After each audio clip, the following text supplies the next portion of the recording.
सकूं।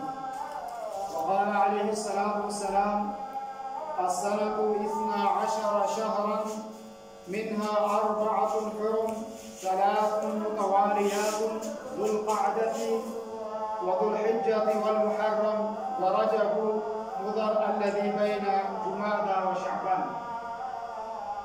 अल्लाहुम्मा सल्लि व सल्लिम अला अब्दिका व रसूलिका व नबिय्यिका मुहम्मदिन सल्लल्लाहु अलैहि वसल्लम। अल्लाहुम्मा सल्लि अला मुहम्मदिन व अला आलि मुहम्मद कमा सल्लैता अला इब्राहीम व अला आलि इब्राहीम इन्नका हमीदुम मजीद। अल्लाहुम्मा बारिक अला मुहम्मदिन व अला आलि मुहम्मद कमा बारकता अला इब्राहीम व अला आलि इब्राहीम इन्नका हमीदुम मजीद। तमाम तारीफ़ें अल्लाह रब्बुल आलमीन खालिक़ कायनात मालिक अर्श अज़ीम वहदहु ला शरीक के लिए लायक और ज़िबा हैं। पैगंबर आज़म हज़रत मुहम्मद रसूलुल्लाह सल्लल्लाहु अलैहि वसल्लम पर दरूद और सलाम नाज़िल हो, जिन्होंने अल्लाह रब्बुल आलमीन का आखिरी पैगाम हम तक पहुँचाया, हिदायत का रास्ता दिखाया और गुमराही और तारीकियों से निकाल कर एक ऐसे रास्ते की तरफ हमारी रहनुमाई फरमाई कि जो सिरात मुस्तकीम है, जो सीधा रास्ता है, जिसके ऊपर भलाइयाँ हैं, जिसके ऊपर नजात है। जिस महीने से हम गुजर रहे हैं और जो महीना आने वाला है और जो इस आने वाले महीने के अंदर कुछ अहकाम और कुछ चीज़ें हैं, मौके की मुनासिबत से मैं कोशिश करूँगा कि आज की इस खुतबा में उस चीज़ की वजाहत की जाए कि वो कौन सी चीज़ हैं कि जिनके करने से इस महीने में सवाब मिलता है और जिनके करने से गुनाह मिलता है उनको छोड़ दिया जाए। अल्लाह रब्बुल आलमीन ने कुरान करीम के अंदर फरमाया कि इन्ना इद्दत शुहूर इंदल्लाहि 12 शहरन, कि अल्लाह रब्बुल आलमीन के यहाँ महीनों की तादाद वो 12 है। और ये जो 12 महीनों की तादाद अल्लाह तबारक व तआला ने मुतय्यन की है, ये आज से नहीं है, बल्कि अल्लाह रब्बुल आलमीन ने फरमाया कि ये उस दिन से है कि यौम खलक़स समावाति वल अर्द, जिस दिन अल्लाह रब्बुल आलमीन ने आसमान और ज़मीन को पैदा किया था। उसी दिन से आसमान और ज़मीन के पैदा करने के दिन से ही इन महीनों की तादाद अल्लाह के यहाँ 12 थी। और फिर फरमाया कि अल्लाह रब्बुल आलमीन के यहाँ किताब में यानी लोहे महफूज में इन अय्याम की इन महीनों की तादाद वो 12 थी। और अल्लाह रब्बुल आलमीन ने इस आयत करीमा में आगे फरमाया कि उनमें से 4 महीने ऐसे हैं कि जो हुर्मत वाले महीने हैं, जो इज्जत वाले महीने हैं, जो एहतराम वाले महीने हैं, जो बुजुर्गी वाले महीने हैं। और उनमें से उन महीनों के अंदर कि जो बुजुर्गी वाले महीने हैं, जो एहतराम वाले महीने हैं, उन महीनों को कहा गया कि ये हुर्मत वाले महीने हैं। हुर्मत से मुराद यहाँ पे ये है कि ये एहतराम वाले हैं, बुजुर्गी वाले हैं और इसमें क़त्ल व क़िताल मना है। और आगे इसकी तफसीर में इंशाअल्लाह मज़ीद चीज़ें आएंगी। तो अल्लाह रब्बुल आलमीन ने यहाँ पर उन महीनों की तादाद बयान नहीं फरमाई, सिर्फ 4 महीनों का जिक्र किया। कुरान ने सिर्फ इतनी वजाहत की और फरमाया कि यही दीन है, यही सीधा रास्ता है। इन महीनों में अपनी जान के ऊपर आप जुल्म ना करो। कुरान करीम की तफसीर हदीस मुबारक नबी करीम सल्लल्लाहु अलैहि वसल्लम की जुबानी आपने फरमाई। कुरान ने सिर्फ इतना कहा कि 4 महीने एहतराम वाले हैं और 12 महीनों में वो 4 महीने कौन कौन से हैं। आप सल्लल्लाहु अलैहि वसल्लम ने हदीस मुबारक के अंदर फरमाया कि अस्सनतु 12 शहरन, कि साल के 12 महीने हैं, साल के 12 महीने होते हैं। और फरमाया कि मिन्हा अर्बअतुन हुरुम, उनमें से 4 महीने हुर्मत वाले महीने हैं, इज्जत और एहतराम वाले महीने हैं। और आगे हदीस के अल्फाज सलासुन मुतवालियात, और 3 महीने वो ऐसे हैं कि जो पे दर पे हैं। एक महीना खत्म हुआ उसके बाद दूसरा आ गया, दूसरा खत्म हुआ उसके बाद तीसरा आ गया।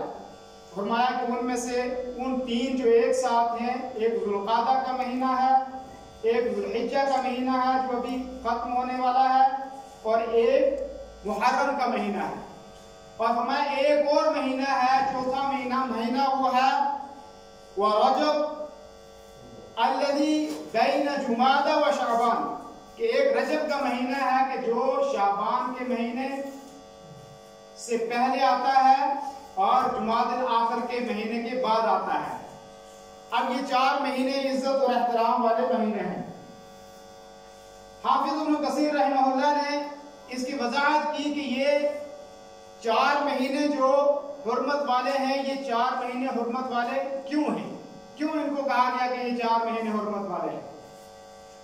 हाफिज इब्न कसीर वजाहत करते हैं इसकी कि अरब के लोगों के अंदर, अरब के कबाइल के अंदर आपस में लड़ाइयाँ चला करती थी, हद व क़िताल होता था, जंगें होती थी, खानदानों में बटे हुए थे, कबीलों में बटे हुए थे।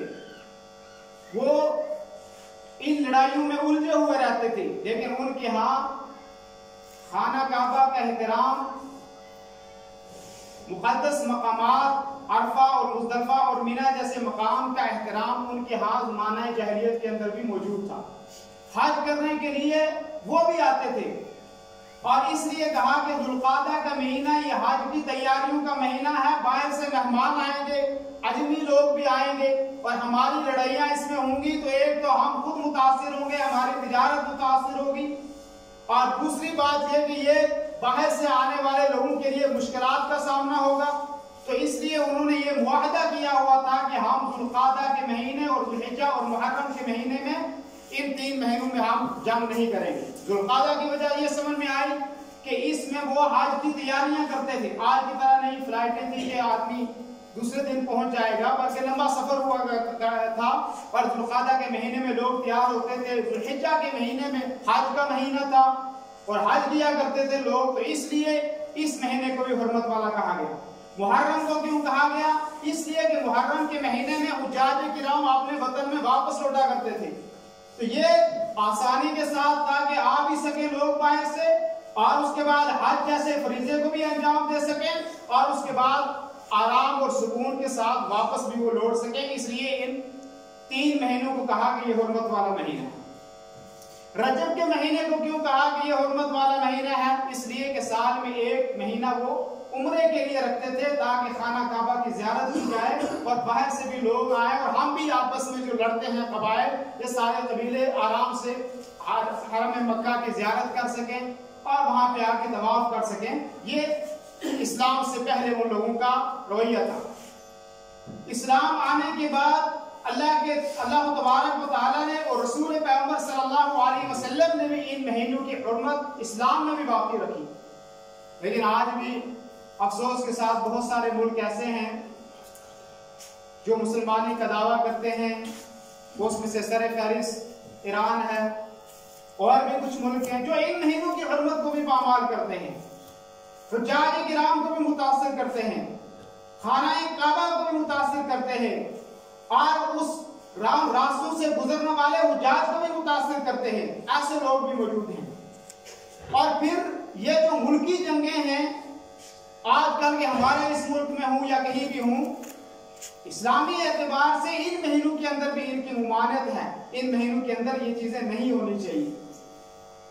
और फिर अल्लाह तबारक व तआला ने कुरान करीम में फरमाया, फला तज़लिमू फीहिन्ना अनफुसकुम, इन महीनों में अपनी जानों के ऊपर जुल्म न करो। जुल्म से क्या मुराद है? एक तो जुल्म से मुराद क़िताल है, लड़ाई है, झगड़ा है। एक आम लड़ाई और झगड़ा है जो मुल्कों के दरमियान हो, जो कौमों के दरमियान हो। एक आम लड़ाई है जो घरों में हो, जो जायदाद के ऊपर हो, जो जमीनों के ऊपर हो, और जो छोटी मोटी चीजों के ऊपर हो। इन चीजों की मुमानत करार दी गई कि इन महीनों के अंदर। और खुसूसन ये महीना जो आने वाला है, जो घास कटाई का हमारे यहाँ गांव के रिवाज और उसलूब में से एक महीना है, और इस महीने में भी आप देखेंगे कि छोटी छोटी चीजों के ऊपर घास के कि दो उसके लिए भी लोग आपस में लड़ेंगे, लड़ाइयां होंगी। तो ये लड़ाइयां भी यहां मुराद हैं। इस्लाम का हुक्म आम है हर आदमी के लिए। किसी किस्म की लड़ाई जो है इन महीनों के अंदर वो हराम है, चाहे घरों की लड़ाई हो, चाहे जमीनों की लड़ाई हो, चाहे जायदादों की लड़ाई हो, चाहे मुल्कों की लड़ाई हो, कोई भी लड़ाई हो वो ममनू है और हराम है। और फिर फरमाया कि इसी तरीके से जुल्म से मुराद यहाँ पे है कि अल्लाह रब्बुल आलमीन की नाफरमानी भी इन अय्याम के अंदर ना की जाए। एक तो मुहर्रम का महीना जो बाकी रह गया और दो जो महीने गुजर गए हैं और एक जो आएगा शाबान से पहले रजब का महीना। तो इन महीनों के अंदर अल्लाह रब्बुल आलमीन की नाफरमानी भी ना की जाए, चाहे वो सूद देकर हो, चाहे वो किसी का हक तलब करके हो, चाहे वो किसी के साथ ज्यादती करके हो, चाहे कि किसी और वजह से हो। यानी हर किस्म की नाफरमानी और ज्यादती एक दूसरे के साथ इन महीनों के अंदर हराम करार दी गई अल्लाह और उसके रसूल सल्लल्लाहु अलैहि वसल्लम की तरफ से। फिर यहाँ कहा फरमाया जुल्म ना करो अपनी जानों के ऊपर। जुल्म से क्या, मुफस्सिरीन ने जुल्म की 3 अक़साम जिक्र की कि 3 किस्म के जुल्म हैं कि जो जुल्म हराम है। सबसे पहला जुल्म क्या है, और जुल्म की तारीफ इतनी बसीत है और इतनी बारीक है कि वज़अ शैइ फी गैरि महल्लिही। एक मालिक ने, एक जो उसका मसूल था, एक जिम्मेदार था, उसने एक चीज किसी जगह के ऊपर रख दी और दूसरा आदमी बगैर किसी वजह के, बगैर उससे उसका लेना देना नहीं, कोई मतलब नहीं उसका, लेकिन वो उसको हटा के दूसरी जगह उसको रख देता है। फरमाया यही जुल्म की तारीफ है, यही जुल्म है कि वज़अ शैइ फी गैरि महल्लिही। ऐसी चीज जो उसका महल नहीं था उसमें उस जगह को रख दिया गया। चाहे वो एक आदमी का हक तलब करके हो कि एक आदमी नौकरी का हकदार था, उससे छीन कर दूसरे को दे दी गई हो, चाहे कोई और दूसरी चीज हो, सारी चीजें उसके अंदर जो है वो दाखिल है। और फिर माया के जुल्म की जो 3 अक़साम हैं उनमें से पहली किस्म जुल्म की यह है कि जुल्म अल्लाह, अल्लाह रब्बुल आलमीन के साथ जुल्म। अल्लाह रब्बुल आलमीन के साथ जुल्म क्या है? अल्लाह रब्बुल आलमीन के साथ जुल्म यह है कि इन्न शिर्क लज़ुल्मुन अज़ीम। कुरान करीम ने उसकी वज़ाहत की कि सबसे बड़ा जुल्म अल्लाह के साथ जो है वो ये है कि अल्लाह के साथ किसी को शरीक ठहराया जाए। अल्लाह की रबूबियत में, अल्लाह की उलूहियत में कि अल्लाह रब है, अल्लाह माबूद है, उसमें दूसरे को शरीक ठहराया जाए, या उसकी अस्मा और सिफात में किसी को शरीक ठहराया जाए। रोजी जो अल्लाह देने वाला है यह तस्वर किया जाए कि और देने वाला है, औलाद कोई और देने वाला है, या इसी तरीके से तावीज़ और जादू के जरिए से अल्लाह रब्बुल आलमीन के हक को तलब किया जाए। आज की इस दुनिया में सबसे बड़ा जुल्म जिसमें सारी चीजें आ जाती हैं, जिसमें सारी चीजें आ जाती हैं, अल्लाह के साथ भी जुल्म आ जाता है, दूसरों के साथ भी, अपने साथ भी जुल्म आ जाता है। वो जुल्म की सारी अक़साम इस चीज के अंदर हो जाती हैं कि लोगों का रिश्ता अल्लाह से जोड़ा जा रहा है और लोगों के साथ जोड़ा जा रहा है, इंसानों के साथ जोड़ा जा रहा है, धातुओं के साथ जोड़ा जा रहा है, दरख्तों के साथ जोड़ा जा रहा है, पत्थरों के साथ जोड़ा जा रहा है, और न जाने किन किन चीजों के साथ रिश्ता जोड़ा जा रहा है, पर अल्लाह के साथ रिश्ता खत्म किया जा रहा है। वो क्या है? जादू जैसा है। आज जादू हमारे माशरे में ऐसा नासूर बन चुका है, ऐसा जहर बन चुका है, ऐसा कत्ल बन चुका है कि जिससे बढ़कर आज के दौर में कोई शिर्क और जुल्म नहीं होगा। चाहे वो किसी भी मसलक का आदमी हो, किसी भी मनहज पर अमल करने वाला हो, इस्लाम से भी ताल्लुक हो या ना हो, लेकिन अगर वो आदमी ऐसे चीजों के अंदर मुलव्वस है, जादू है, नजर है, हसद है, ये ऐसी बीमारियां हैं कि जो जुल्म की तमाम अक़सामों के ऊपर पानी फेर देती है।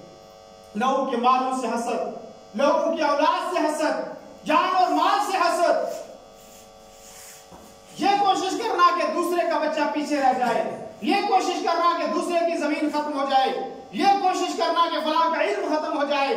और इसमें सिर्फ वही लोग मुलव्वस नहीं बल्कि हर किस्म के लोग मुलव्वस। इसको मायूस समझा ही नहीं जाता आजकल के लोग। और ऐसे लोग कि जिन पे यकीन रखा जाता है 100 में जादू जैसा अमल करके हराम कमाई खाते हैं और फिर अपनी औलाद को खिलाते हैं, और फिर वो जो उनके माविन हैं, जो मददगार हैं, जो उनके पास जाने वाले हैं, जो उन पे यकीन रखने वाले हैं, वो भी उसमें बराबर के शरीक हैं। और अल्लाह रब्बुल आलमीन के नबी सल्लल्लाहु अलैहि वसल्लम ने और कुरान करीम ने खुद फरमाया कि जादूगर का इस्लाम से कोई ताल्लुक नहीं, वो काफिर है। चाहे वो अपना नाम मुसलमान रख ले, चाहे वो अपने आप को ये कहे कि मैं मुसलमान हूं, उसका इस्लाम से कोई ताल्लुक नहीं है, वो काफिर है। और जो उसका मददगार होगा, जो उसका माविन होगा, जो उसका तावन करने वाला होगा, वो भी काफिर है, उसका भी इस्लाम से कोई ताल्लुक नहीं है, क्योंकि वो कुफर। अल्लाह रब्बुल आलमीन ने कुरान करीम फरमाया फला तआवनु अलल इस्मि वल उद्वान, गुनाहों के ऊपर, दुश्मनी के ऊपर किसी का तावन न करो, तावनु अलल बिर्रि वत तक़वा, नेकी के कामों में एक दूसरे का तावन करो। आज का माशरा बिगड़ चुका है इस नजर जैसे अमल में, हसद जैसे अमल में, और लोगों के घरों को उजाड़ा जा रहा है, और खुसूसन औरतों के अंदर ये बीमारी कसरत से पाई जाती है, बहुत ज्यादा पाई जाती है। और फिर बहुत सारे लोग ये कहते हैं हम वहां गए थे। पैगंबर आज़म सल्लल्लाहु अलैहि वसल्लम ने फरमाया कि जो आदमी वहां पे गया, मन अता काहिनन औ अराफन फसअलहु अन शैइन फसद्दक़हु फक़द कफ़र बिमा उनज़िला अला मुहम्मदिन, ये जो चला गया वहां पे, जाके उसकी बात सवाल किया, उसमें यकीन किया, फरमाया फक़द कफ़र बिमा उनज़िला अला मुहम्मद सल्लल्लाहु अलैहि वसल्लम, उसने उस शरीयत का इनकार किया जो मोहम्मद अरबी सल्लल्लाहु अलैहि वसल्लम के नाज़िल थी। कुरान का भी इनकार किया, सारी शरीयत का इनकार कर दिया उसने। और फरमाया कि जो गया, दूसरी हदीस के अल्फाज है लम तुक़बल लहु सलातुन 40 यौमन, 40 दिन तक कोई नमाज उसके काबिल कबूल नहीं। तो ये सबसे पहला जुल्म है जो अल्लाह के साथ जुल्म है, कि अल्लाह के साथ शिर्क करके, जादू से, तावीज़ों से, नजर से, हसद से, इन चीजों के साथ लोगों को जोड़ा जा रहा है और अल्लाह के साथ लोगों का ताल्लुक खत्म किया जा रहा है। शिर्क की तारीफ में लोग ये समझते हैं कि सिर्फ यही है कि किसी के सामने सजदा करो। शिर्क ये है कि किसी से उम्मीद ना रखी जाए, रिया ना की जाए, जादू ना किए जाए, तावीज ना किए जाए, हसद ना किया जाए किसी के साथ, शैतान ना लगाए जाए किसी के साथ, उम्मीदें ना रखी जाए किसी के साथ, अल्लाह से डरा जाए, अल्लाह के सामने सजदा किया जाए, अल्लाह से मांगा जाए, अल्लाह से मदद तलब की जाए। ये सारी की सारी किस्में तौहीद और शिर्क के जुमरे में आती है, इसलिए कि जिन इन चीजों से इनकार किया तो तौहीद में आदमी आया, और इन चीजों को अपनाया तो आदमी शिर्क के जुमरे के अंदर चला गया। मेरे दोस्तों बुजुर्गों, तो ये पहला जुल्म है जो अल्लाह के साथ शिर्क है, और जुल्म की पहली किस्म है। दूसरी किस्म जुल्म की यह है कि आदमी दूसरे के ऊपर जुल्म करे, और अल्लाह के नबी सल्लल्लाहु अलैहि वसल्लम ने फरमाया कि जुल्म तारीकी है, और जुल्म क़यामत के दिन अंधेरे लेके आएगा, बहुत सारे जुल्मात लेके आएगा, बहुत सारे तारीकियां लेकर आएगा। और अल्लाह के नबी सल्लल्लाहु अलैहि वसल्लम ने फरमाया कि जिस आदमी ने किसी के ऊपर जुल्म किया हो, उसको चाहिए कि वो इस दुनिया में उससे बख्शवा ले, आखिरत में उसका कोई भी सहारा नहीं होगा। और अल्लाह के नबी सल्लल्लाहु अलैहि वसल्लम से एक सहाबी ने पूछा कि अल्लाह के नबी सल्लल्लाहु अलैहि वसल्लम, आप जुल्म से हमें डराते हैं कि दूसरे के ऊपर जुल्म ना किया जाए, और अगर छोटा सा जुल्म ही क्यों ना हो, तो फरमाया वलहु, हदीस के अल्फाज हैं कि अगर पिल्लू के आवाज, जो पिल्लू का दरख्त होता है, फरमाया उसकी टहनी के बराबर में अगर किसी पे जुल्म किया होगा तो उसका बदला भी उसको चुकाना होगा क़यामत के दिन। लेकिन आज के माशरे में जुल्म, जिसको आए तमाचा मार दो, जिसके आए इज्जतों पे हमला कर दो, जिसको आए बुरा भला कह दो, इसको गुनाह समझा ही नहीं जाता आज। तो मेरे दोस्तों और बुजुर्गों, तो ये जो दूसरी किस्म है जुल्म की, कि दूसरों के ऊपर भी जुल्म करना ये मना है, दूसरों के ऊपर भी जुल्म ना किया जाए, और जुल्म के तमाम रास्तों से इंसान को हर तरफ डरना चाहिए।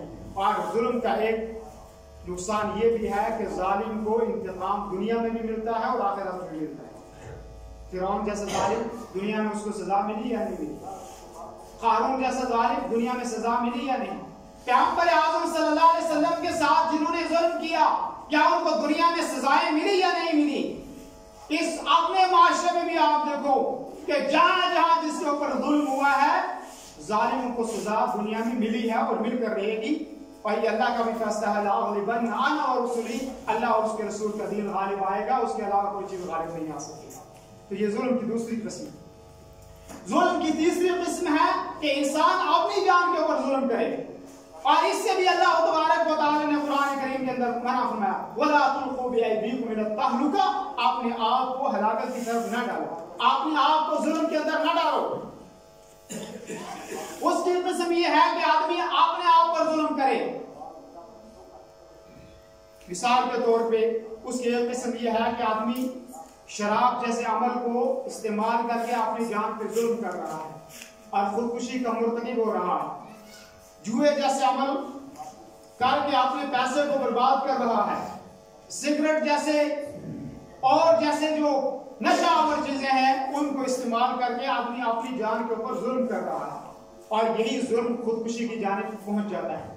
बहुत लोग खुदकुशी की तारीफ यही करते हैं कि खुदकुशी ये है कि आदमी ने किसी पहाड़ से अपने आप को गिरा दिया, या अपने आप को दरिया में बहा दिया, या जो है आग लगा दी, यही खुदकुशी है और यही जुल्म है। बल्कि जुल्म ये नहीं है, जुल्म ये भी है कि आदमी अगर वो जानता है कि ये शराब जो आज पिया जा रहा है यही कल हार्ट की बीमारी बन के मुझे जो है मौत तक ले जाएगा, यही सिगरेट जो आज मैं पी रहा हूं ये मुझे मौत तक ले जा सकती है, और दुनिया के सारे डॉक्टर कहते हैं कि ये मौत तक ले जाने वाली है, और बेशुमार अमराज और बीमारियां और मौतें आज तक इन नशावर चीजों से हो रही हैं। तो फरमाया ये भी खुदकुशी है, इसलिए कि ये आहिस्ता आहिस्ता असरअंदाज होती है, और वो आग में जो आपने आप को जला दिया वो फौरन असरअंदाज हो गई, लेकिन दोनों में फर्क कोई नहीं है, दोनों खुदकुशियां हैं और दोनों अपने आप पर जुल्म है। तो ये तीसरा जुल्म है कि जो इंसान अपने ऊपर भी जुल्म ना करे और हर उस चीज से बच के रहे कि जिससे उसको नुकसान होता हो, और यही नुकसान यही जुल्म है। तो ये जुल्म की अक़साम थी कि जिस कुरान करीम ने फरमाया फला तज़लिमू फ़ीहिन्ना अनफुसकुम, के इन महीनों के अंदर आपने ऊपर जुल्म ना करो। तो इन जुल्म की अक़साम से ये 3 जुल्म की अक़साम थी। इसी तरीके से मेरे दोस्तों और बुजुर्गों, अल्लाह रब्बुल आलमीन ने कुरान करीम में फरमाया कि यसअलूनका अनिश शहरिल हराम क़ितालिन फ़ीहि क़ुल क़ितालुन फ़ीहि कबीर, के बाद लोग पूछते हैं कि इन महीनों में जो हुर्मत वाले महीने में है इनमें लड़ाई और फसाद के बारे में पूछते हैं। तो फरमाया अल्लाह के नबी सल्लल्लाहु अलैहि वसल्लम आप उनसे कह दीजिए कि इन महीनों के अंदर लड़ाई और क़त्ल व क़िताल करना कबीरा गुनाह है, बड़ा गुनाह है। इसी तरीके से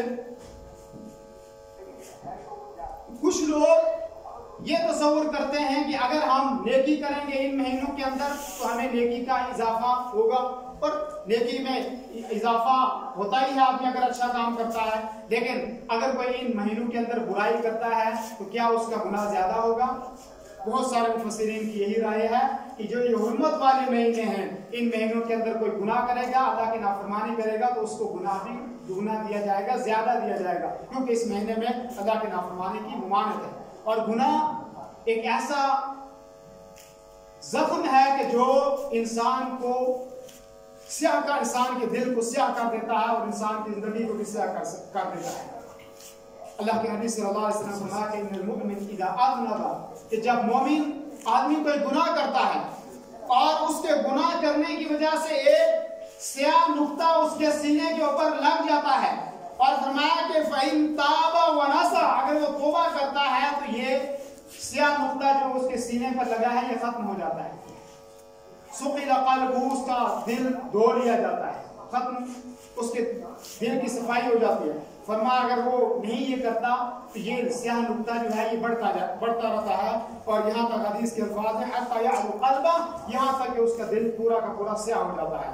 और फिर हदीस के अल्लाह रब्बुल आलमीन ने आगे फरमाया फ़ज़ालिका रैन, फरमाया कि ये वही है चीज है कि जिसका तज़किरा कुरान करीम में फरमाया कल्ला बल रान अला क़ुलूबिहिम, कि फिर उनके दिल मुकम्मल स्याह हो जाते हैं, उनके दिलों के ऊपर मुकम्मल मोहर लग जाती है।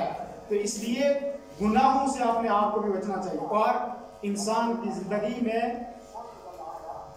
इब्नुल क़य्यिम रहमहुल्लाह ने अपनी किताब लिखी है, और उस अद्दा व दवा, उस किताब में उन्होंने गुनाह की मुज़र असरात जो इंसान की जिंदगी पर मुरतब होते हैं उन तमाम चीजों को उन्होंने बयान किया है। और उन्होंने कहा कि इंसान की हर चीज में रुकावट, अगर कोई चीज बन सकती है तो उससे इंसान के गुनाह है, कि जो इंसान की हर कामयाबी के अंदर रुकावट बनती है, चाहे वो रिस्क के अंदर हो, चाहे किसी और चीज के अंदर हो, चाहे इल्म के अंदर हो, चाहे किसी और खैर के मामले में हो, उन खैर के मामला को खत्म करने वाली चीज है अगर कोई, तो वो गुनाह है। तो इससे गुनाह की चीजों से हमें बचना चाहिए। तो अल्लाह के नबी सल्लल्लाहु अलैहि वसल्लम ने हदीस मुबारका में भी बार बार हमें गुनाहों से बचने की तलकीन की और तौबा की तरफ हमें मुतवज्जे किया कि तौबा के दरवाजे को खटखटाना चाहिए और तौबा की तरफ आना चाहिए। जैसे कि अल्लाह के नबी सल्लल्लाहु अलैहि वसल्लम के बारे में आता है कि आप सल्लल्लाहु अलैहि वसल्लम एक दिन में 70 से ज्यादा मरतबा इस्तिगफार किया करते थे, तौबा किया करते थे। इमाम अहमद बिन हंबल रहमहुल्लाह के बारे में एक मशहूर वाक़या मनक़ूल है और मुख्तसर में उसकी तरफ इशारा करूंगा कि इमाम अहमद बिन हंबल रहमहुल्लाह एक मरतबा सफ़र कर रहे थे और उस सफ़र के दौरान रात उनको एक ऐसी जगह क़याम करना पड़ा कि जहाँ उनके रहने की कोई जगह नहीं थी। जब जगह मांगी गई तो लोगों ने मस्जिद में से निकाल दिया गया, मस्जिद में उनको नहीं रहने दिया गया। जब बाहर गए तो एक आदमी वहां पर उनको मिला जिसने कहा कि आप मेरे घर में तशरीफ लाएं, आप मेरे घर पे रहें। इमाम अहमद रहमतुल्लाह फरमाते हैं कि जब मैं उसके घर में गया तो मैंने देखा कि वो आदमी घर का हर काम करते हुए इस्तिगफार करता है। कोई भी काम वो कर रहा है और उसमें अस्तगफिरुल्लाह अस्तगफिरुल्लाह अस्तगफिरुल्लाह हर काम। इमाम अहमद रहमतुल्लाह फरमाते हैं कि क्या इस इस्तिगफार ने तुझे कोई फायदा भी दिया है या खाली इस्तिगफार हर वक्त तो जुबानी करता रहता है? कहा कि इस इस्तिगफार ने मुझे इतने फायदा दिया है, मैं गरीब था, मुझे मालदार कर दिया, मुझे औलाद नहीं थी, मुझे औलाद दी, और कोई भी ऐसी चीज नहीं रही कि जो आज तक मुझे इस इस्तिगफार की वजह से ना मिली हो। सिर्फ एक मेरी तमन्ना और ख्वाहिश थी कि मैं इमाम अहमद बिन हंबल रहमतुल्लाह जो उस वक्त के बड़े इमाम थे कि मैं उनसे मुलाकात करूं। इमाम अहमद हंबल उसकी बात सुनकर थोड़ी देर खामोश रहे और उसके बाद कहा कि शायद कि अल्लाह रब्बुल आलमीन आज तेरे इस्तिगफार की वजह से मुझे खींच कर तेरे पास मुलाकात की है। तो ये इस्तिगफार के फायदे। हज़रत उमर बिन खत्ताब रज़ियल्लाहु अन्हु के दौर में एक आदमी आपसे आता है और कहता है कि बारिशें खत्म हो गई हैं, उनके लिए दुआ करें। तो इमाम हज़रत उमर बिन खत्ताब कहते हैं अल्लाह से इस्तिगफार करो। तो पूछा गया, एक और आदमी है, उसने औलाद के बारे में कहा कि मुझे औलाद के लिए दुआ करें। कहा इस्तिगफार करो। कहा दुआ करें कि घर में खैर और बरकत हो। कहा इस्तिगफार करो। कहा हर चीज में इस्तिगफार आपने बताया। कहा कुरान करीम कहता है फकुल्तु अस्तगफिरु रब्बकुम इन्नहु कान गफ्फार, कि आपने गुनाहों की बख्शिश मांगो, अल्लाह बख्शने वाला है।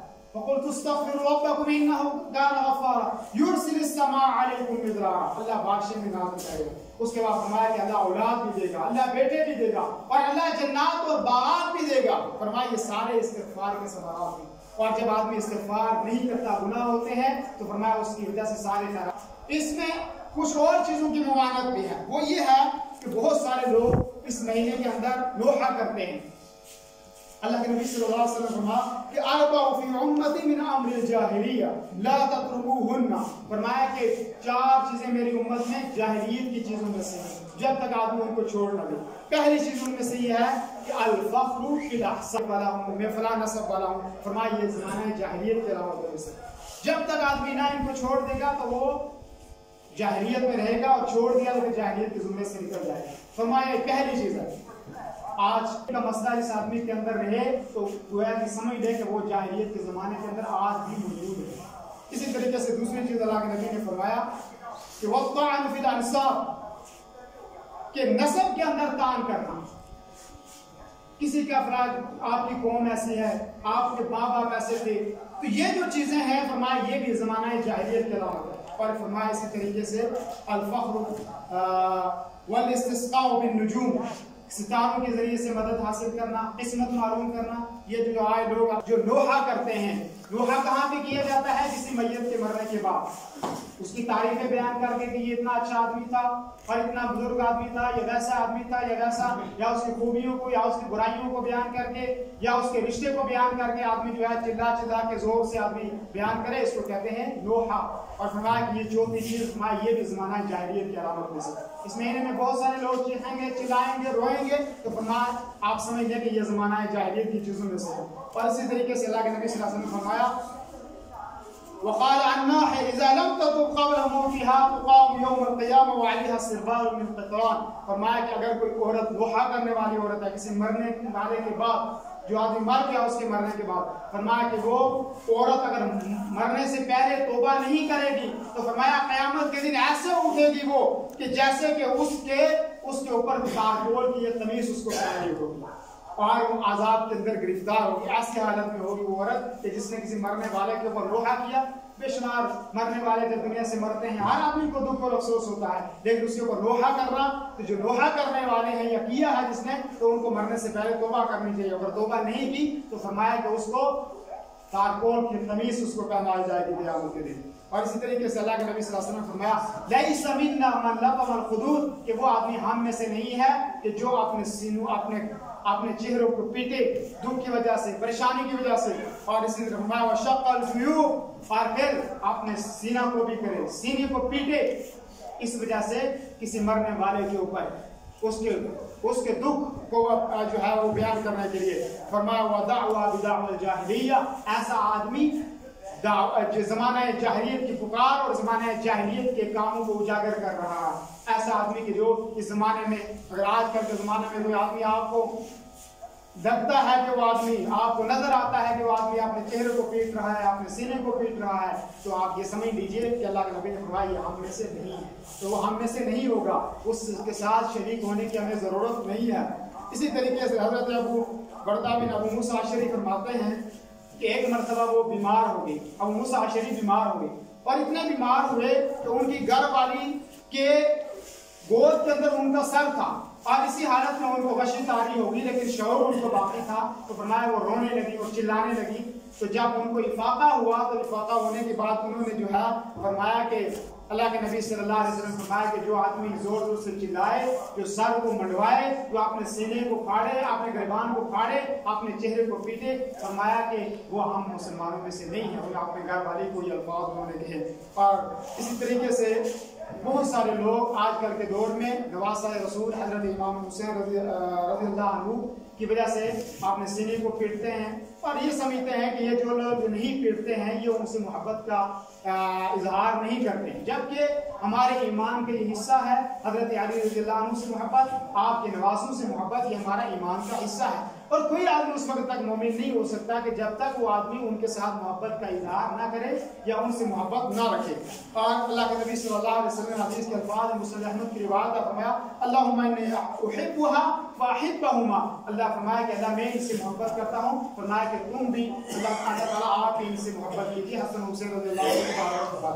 और इसी तरह से अल्लाह के नबी सल्लल्लाहु अलैहि वसल्लम फरमाया मन अहब्बनी फक़द अहब्बनी, फरमाया कि जिसने इनसे मोहब्बत की, इन मेरे नवासों से जिसने मोहब्बत की, मन अहब्बहुमा फक़द अहब्बनी, कि जिसने इन दोनों से मोहब्बत की, गोया कि अल्लाह के नबी कहते हैं उसने मुझसे मोहब्बत की। और फरमाया कि वमन अबग़दहुमा फक़द अबग़दनी, कि जिसने इन दोनों से मेरे नवासों से दुश्मनी रखी, अदावत रखी, तो वो हम में से नहीं है। ये हदीस के अल्फाज हैं, हम उनसे मोहब्बत करते हैं। और इसी तरीके से अल्लाह के नबी सल्लल्लाहु अलैहि वसल्लम फरमाया हुमा रैहानता या फिर दुनिया, फरमाया कि वो दुनिया में दो फूल हैं, हसन और हुसैन। ये हदीस के अल्फाज हैं। हज़रत अब्दुल्लाह इब्न उमर फरमाते हैं कि इराक का एक आदमी उनके पास आया और वो आके कहने लगा कि अगर किसी आदमी के कपड़े के ऊपर जो है वो मच्छर का खून लग जाए तो उससे क्या नमाज उसकी हो जाएगी या नहीं है। तो अब्दुल्लाह इब्न उमर को बड़ा दुख हुआ और अफसोस हुआ और उन्होंने कहा, जो लोग उनके पास मजलिस में बैठे हुए थे, तो उन्होंने कहा कि इस आदमी को देखो कि ये वो लोग हैं कि जिन्होंने हज़रत हुसैन रज़ियल्लाहु अन्हु के कत्ल में आपने और अल्लाह के रसूल सल्लल्लाहु अलैहि वसल्लम के नवासों और आपके ख़ानदान के अंदर खून से अपने हाथों को रंगा, और ये आज वो मसला पूछ रहे हैं कि मच्छर का खून लग जाए तो नमाज होगी या नहीं। कहा इन लोगों का ये तकवा है। और फरमाया कि बाद रिवायतों में लिखा है कि जब हज़रत हुसैन रज़ियल्लाहु अन्हु की शहादत के बाद जब कूफा के अंदर कुछ लोग वहां पे गए और वहां अपना सीना पीट रहे थे, एक सहाबी रसूल कहते हैं कि हमने जब उनसे पूछा कि आप लोग क्यों रो रहे हैं, क्यों अपना सीना पीट रहे हैं, कहा आले रसूल सल्लल्लाहु अलैहि वसल्लम शहीद हो गया। तो सहाबी रसूल कहते हैं, तो कहा मैंने तो आपको देखा है कि आप उनको शहीद कर रहे थे, तो फिर आप अपना सीना पीट रहे हैं। और इसी तरीके से बाद लोगों ने लिखा कि जब करबला के मैदान में लोग वहाँ पे शहीद हो गए, आपकी जो है नवासियाँ वहाँ पे शहीद हुई, आपके खानदान वाले शहीद हुए, तो फरमाया एक बच्ची के कंगन जो है वो जेवरात उतारे जा रहे थे और उतार रहा था वो आदमी और रो रहा था। और सामने वाले ने पूछा कि आप रो भी रहे हैं और ये उतार भी रहे हैं। कहा इसलिए मैं रो रहा हूँ कि आले रसूल का कत्ल हो गया। और कहा कि फिर आप अगर इतने गाम में हैं तो ये आप चीजें क्यों छीन रहे हैं। कहा इसलिए कि अगर मैं नहीं ले जाऊंगा तो कोई और ले जाएगा। तो ये उन लोगों का फलसफा है एक अपना, और बाद लोगों का ये तस्वुर है कि मुहर्रम का जो एहतराम है वो सिर्फ इस वजह से है कि ये वाकया पेश आया। और आपको पता है कि ये वाकया जो करबला का पेश आया है, मुहर्रम की फजीलत इससे पहले भी मौजूद थी, अल्लाह के रसूल के ज़माने से पहले भी मौजूद थी, और ये वाकया आप सल्लल्लाहु अलैहि वसल्लम के बाद 61 साल के बाद पेश आया। 61 साल के बाद ये वाकया पेश आया है।